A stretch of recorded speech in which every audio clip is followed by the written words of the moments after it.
All right, so Bob, we're going to talk a little bit about your brothers. You've got two brothers, Art and Steve, and how much? What's the age difference, and where do you rank within the brothers' I was ages? the oldest. I was the oldest son.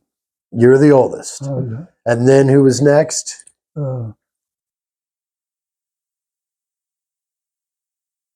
Was Art younger than you, and Steve younger than him, or yeah. okay? And how many years apart were you guys? Do you remember that? Like how you guys are 10 total years apart, or 5 years apart, or About 6 years after for the next brother. okay? So you were the oldest. So did they? What's some of your memories with them in grade school and high school? Just to kind of touch on that. What's some of the experiences you had with your brothers? Well, two of them liked to play softball, and I did, and they used to go and watch me play softball. And I was too poor to have a good glove. So my grandmother made me a homemade glove, and I used it for a couple of years. Okay. But that was kind of crazy. Right. And we had a teacher that used to play the outfield, and he had one arm. And I was amazed at that because he'd get a fly ball out, he'd catch it, and he'd slip that under his arm, and he'd throw with the other arm because he only had one arm. But I thought that was kind of unique. I played, and that was baseball. Do you remember going on any trips with the family in high school? No, I used to. When I got my first car, I tried to teach my mother how to drive. She couldn't do it. She'd drive it off the road. I could stop, try it again off the road. She couldn't make it go down the highway. But my dad, he had 5 sisters that lived in West Newton. And he tells me, he says, I'd like to you take me on a drive. We're going to stay number one place for 20 minutes. So we're going to stay at number 2 place for 20 minutes, and you wait in the car. So I said, so he's going to buy me gas. So we made the rounds. He never had me go in the house. Always made me stay in the car. It was going to be 20 minutes, and he had a watch. He'd tell you exactly what time it was. Every 20 minutes he'd come out and says, okay, let's go to place number 2. Because place number 2 was up in Maywood, and a couple of them were in Mooresville. Yeah. So how would you describe Art's personality, and how would you describe Steve's personality? Altogether different. Okay. One time, two of them worked for me, but one was serious, one was a playboy. And the serious one was Steve. And, oh, that was wrong. Kent was a serious one. And well, Steve and Art. Yeah. Steve and Art. So Art was the serious one. Steve was not so serious. Right. Okay. Yeah. But Kent was going to IU,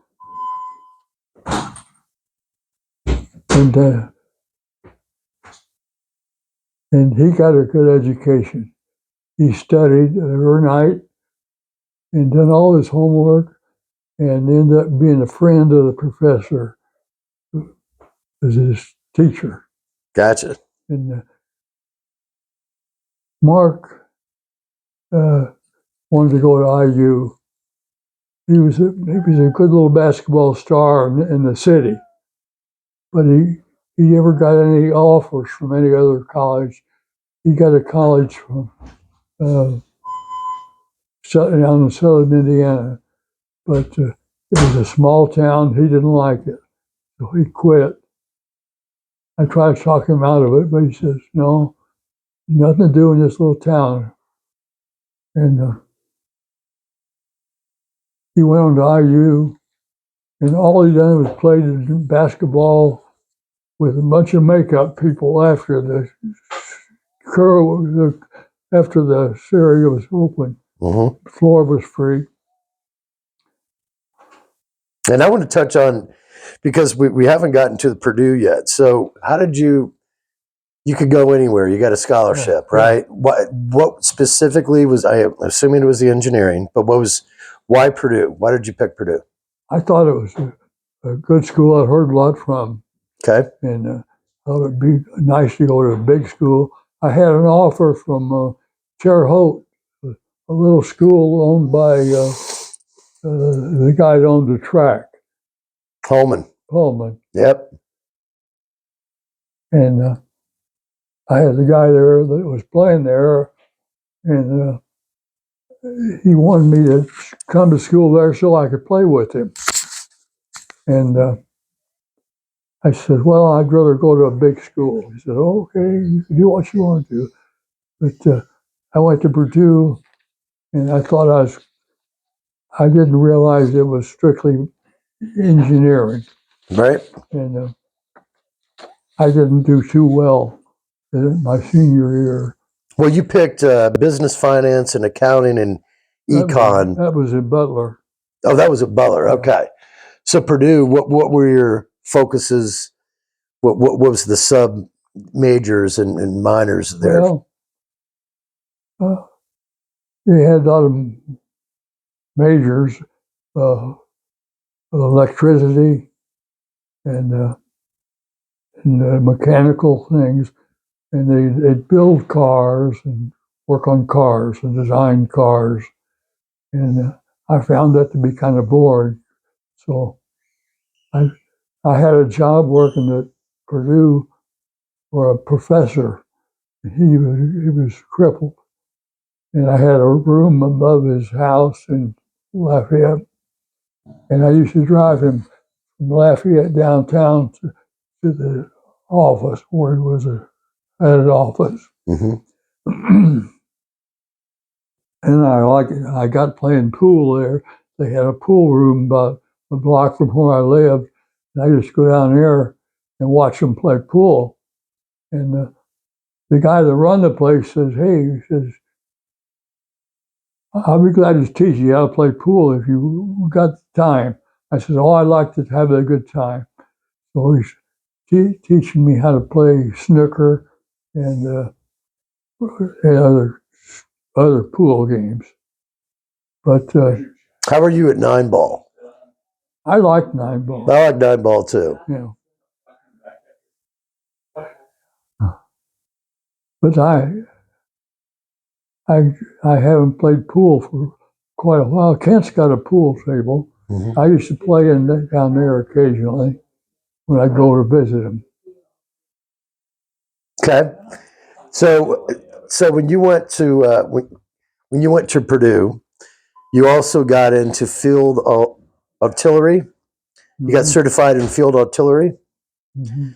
Why did you want to do that? Why did you want to get certified in that? What was that, the bridge to thinking you're going into the military? Well, I thought maybe I would, mm-hmm. but I had a good job. I had a job measuring water. Worked for the government. Calculate how much water is flowing down all the streams in Indiana, and how much it would go. And I'd done that. It was a pretty good job because I had a government rating for pay, step ladder, and I made $90 a month. And to me, that seemed like a lot of money. But I got tired of doing that, and I asked my professor if what I have to do to make a raise, get more money. I was involved in needs money. He said, "Well, if you had a college degree, I could rank you up about 3 steps, and you get a lot more money." So I thought, well, okay. So I quit that job and I went out to Butler, and they said, "Sure, we're glad to have veterans come to school because it was had veterans got a lot of benefits." So Well, you're jumping ahead just a little bit, so I yeah, want to bring it back. So you went to Purdue, and that was before you went into the military, yeah, right? right.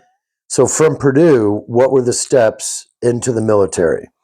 Well, the gentleman I worked for was a professor, and I knew I was going to get drafted. Okay. He said, "You don't have to get drafted. I'll keep you at Purdue, and you can work and get your degree." Was And this in 1943, yeah, 1942? 43. 43, okay. And I said, "No, I think I'd rather serve my country." So I was living on South Illinois Street.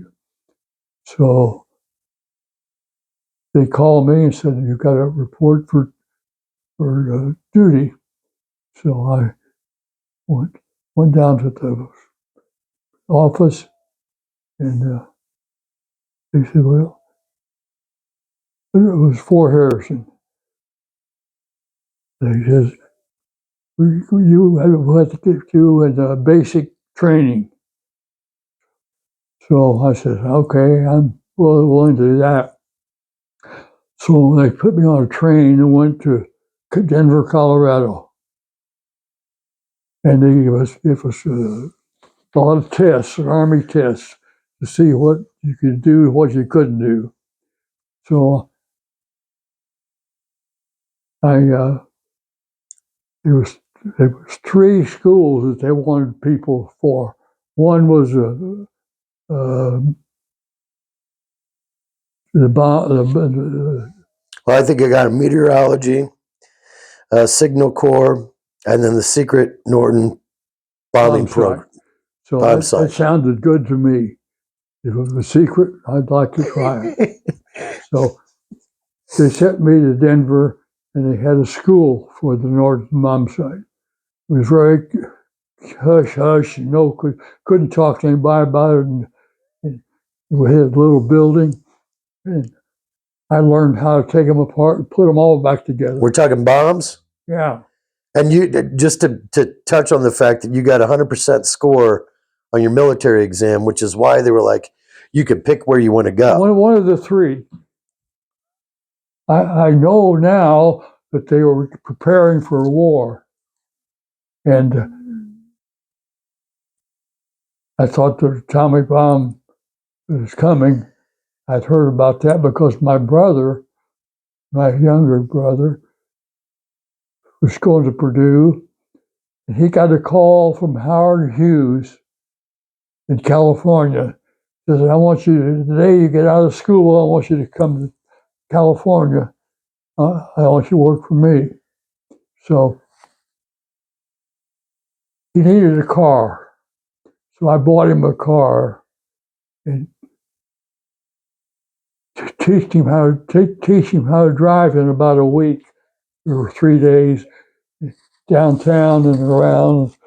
And they left. He was married. He got married, but he was going to California. He used to tell me about how secret the work was.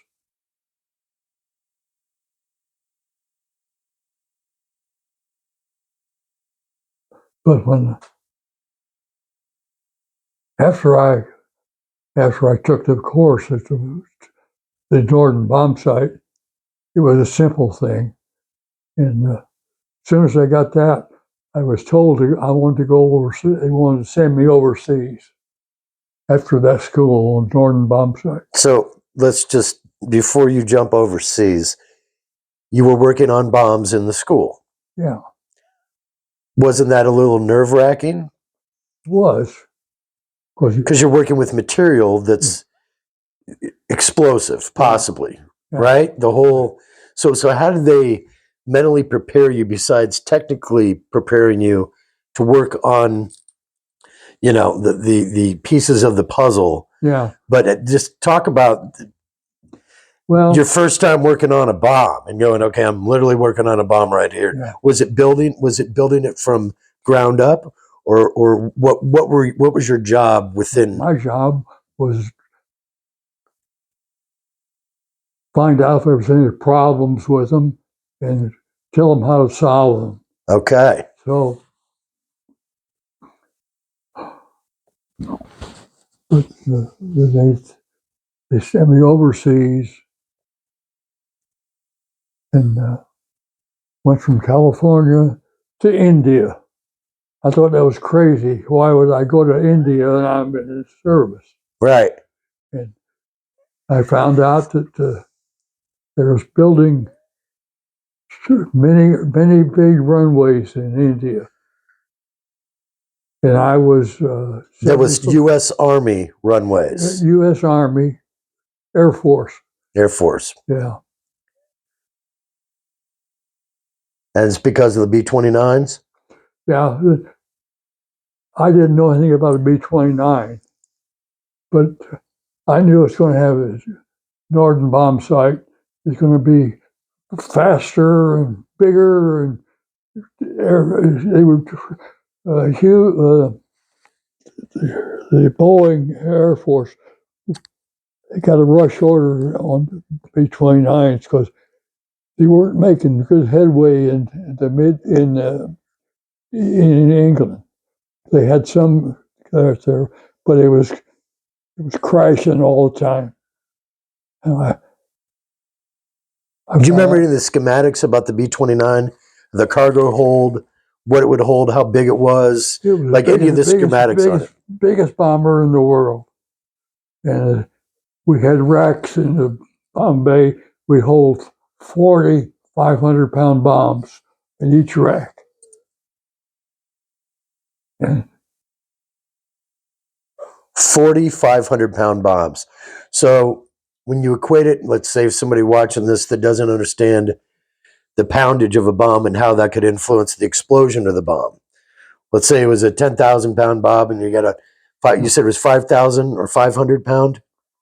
500-pound bomb? 500 ton. 500 ton. And when I first got to India, they said you have to go over to China because that's where the bombs are going to come from.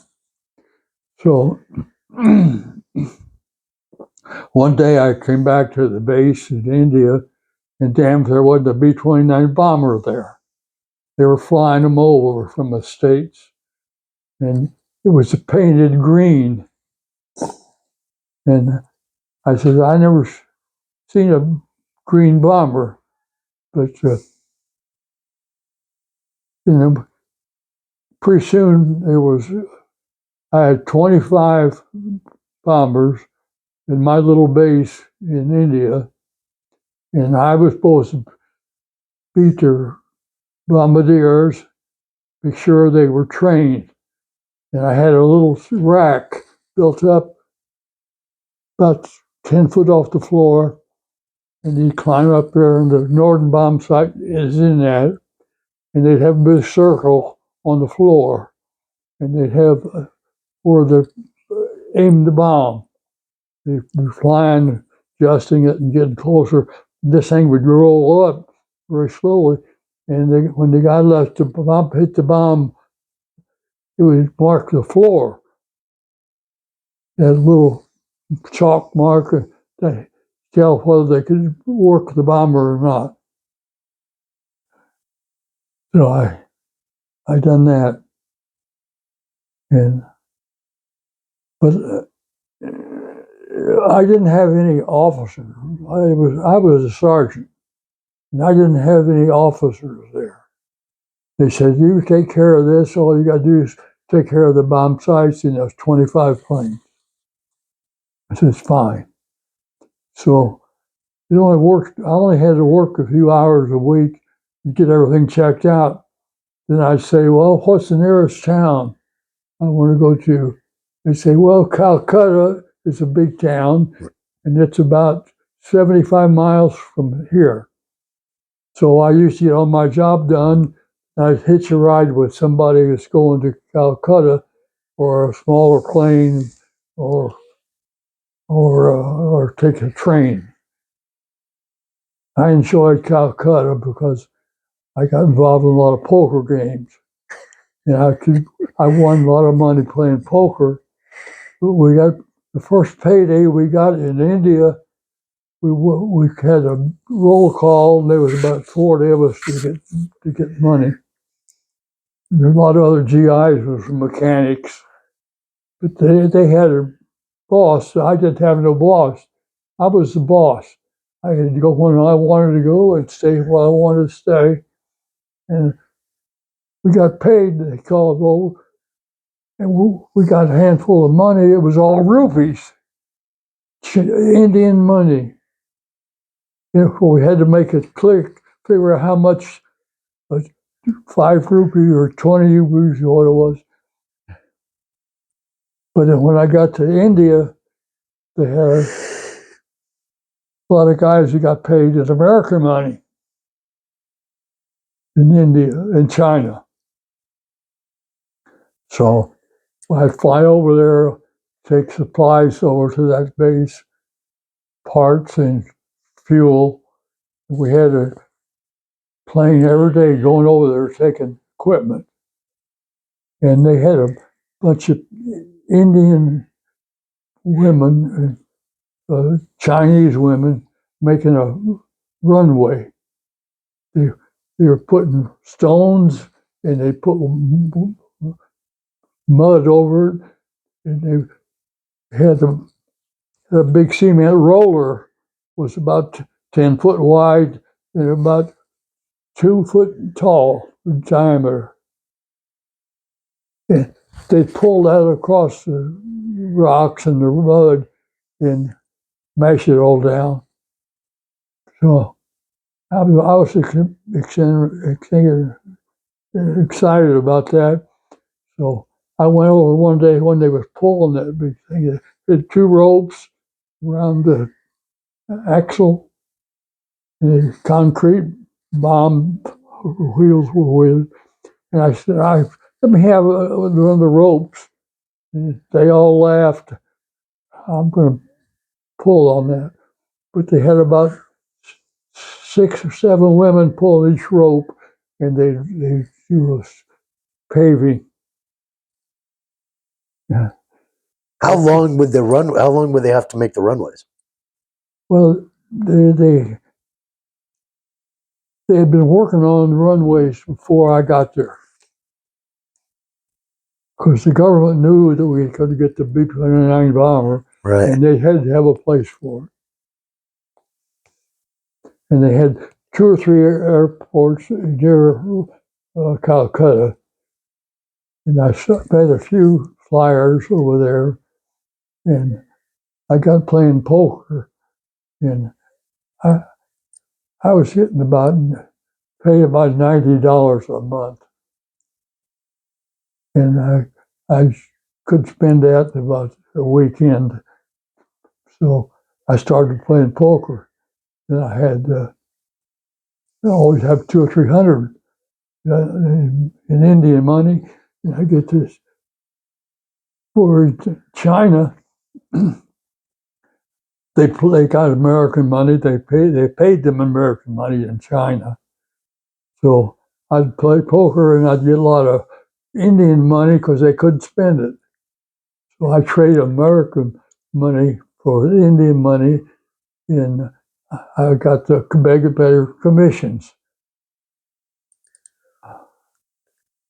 So I went to Calcutta about once a week. Was it very active? Oh, it was Like, how would you describe Calcutta?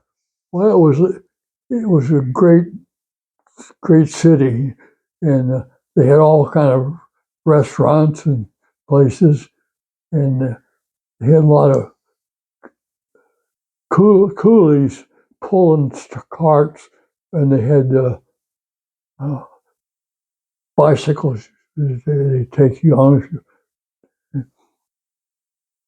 One time I was in Calcutta, and I found out they was having a big celebration in India, and it was a great program. And I got one of they had some taxis in India, but they were driven with carcoal,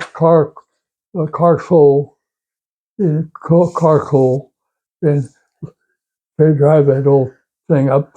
So I told the guy, I says, I hear they got a big program going on over there. I says, take me over there. And he took me over there to this big fairgrounds and I hadn't seen a horse race for a long time, but there was tents, each little tents, and each wanted to bet on which horse you wanted to bet on. You could bet. So I drove up there with the driver, and I told him to stay. And I went to the first tent, and one of the horses' name was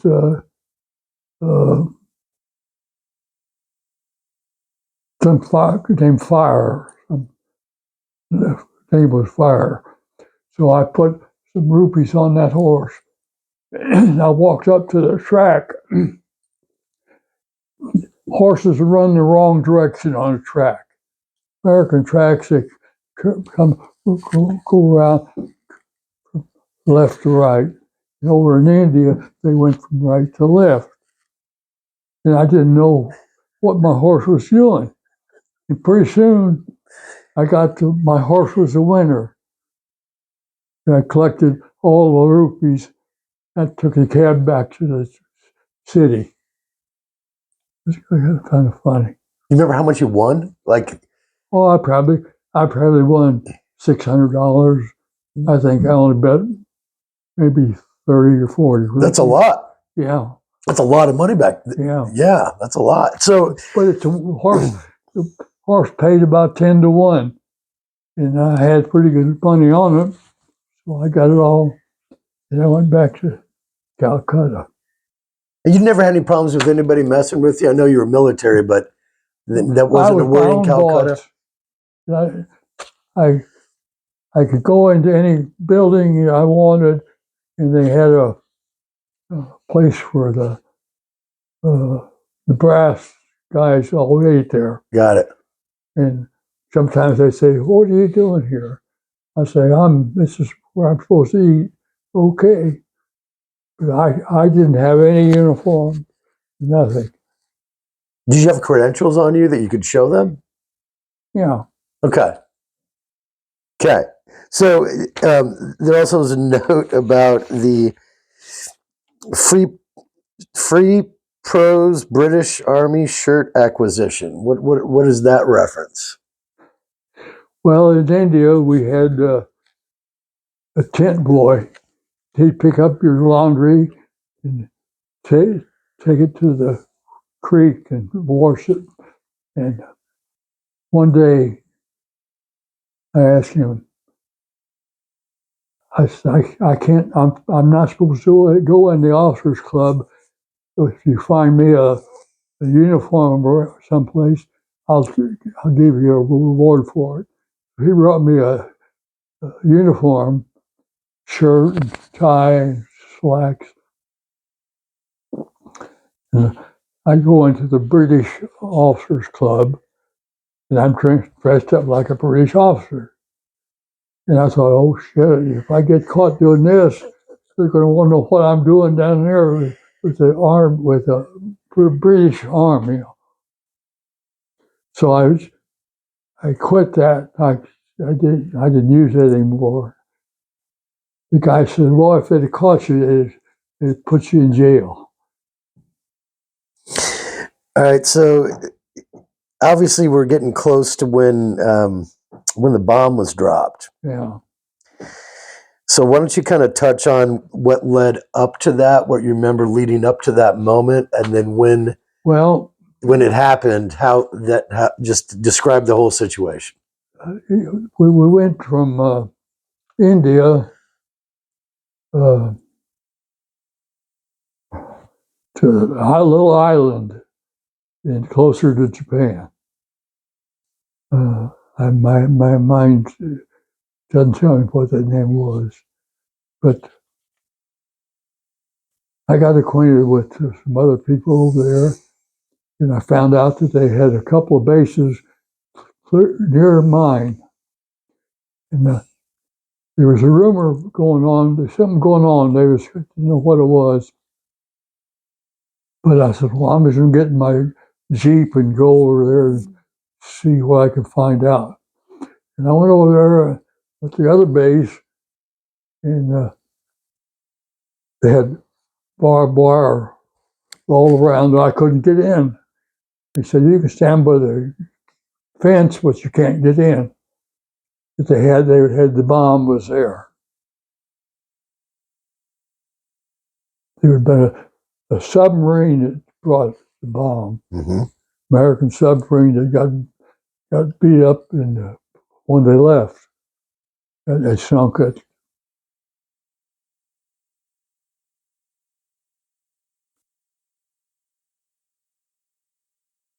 But I went on a few missions. I wasn't supposed to be on any of those missions, but I knew a couple of the captains. I was over there one time. I was going from India to China. We was loaded with 4,500-pound bombs. And we got about halfway there, and the pilot says we got some matter. The engines quit, and they took a vote. What do you want to try going over the mountains? And you had to go over 35,000 feet to get clear. So I said, no, let's go back to the base. We went back to the base, and they had a young captain who was flying, and the plane was extremely loaded. It was just heavy, and he missed the landing. He got over the runway, but he was too high, so he circles around again. He landed, and we caught the plane on fire. The tires were burning, and I was on the plane, and I jumped out to the hatch to get on the ground. I thought that some of those bombs could go off.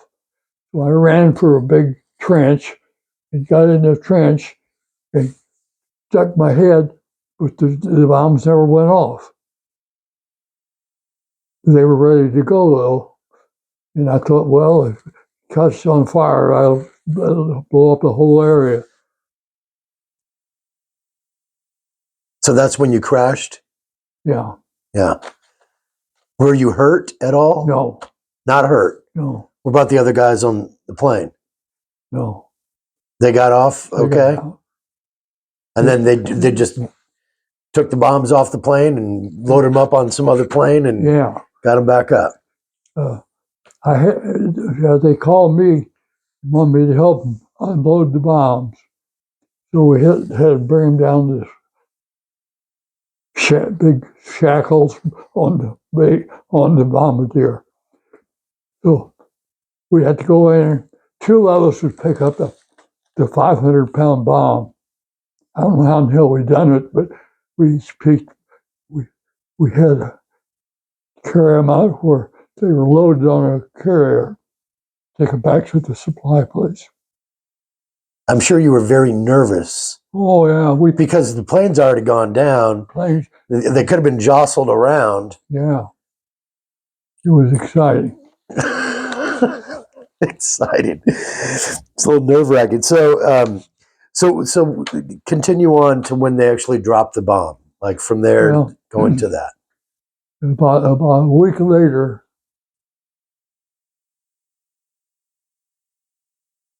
there was some kind of a rumor going on. And I found out then that they had dropped a bomb. And I had a friend in the flying photograph place. He said, "I get you a picture of what they've done." They went over. They went over with the bombers, and they stayed to circle around and see what happened. I brought those pictures home, gave them to Kent.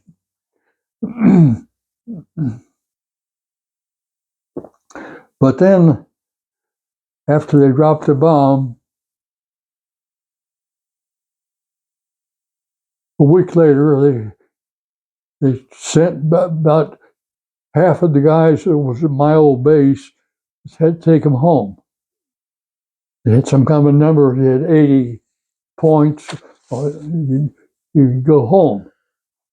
Well, got time for me to go home, and there was no flights going back to the States. So I'm gonna have the Navy to pick you up, take you back to the States.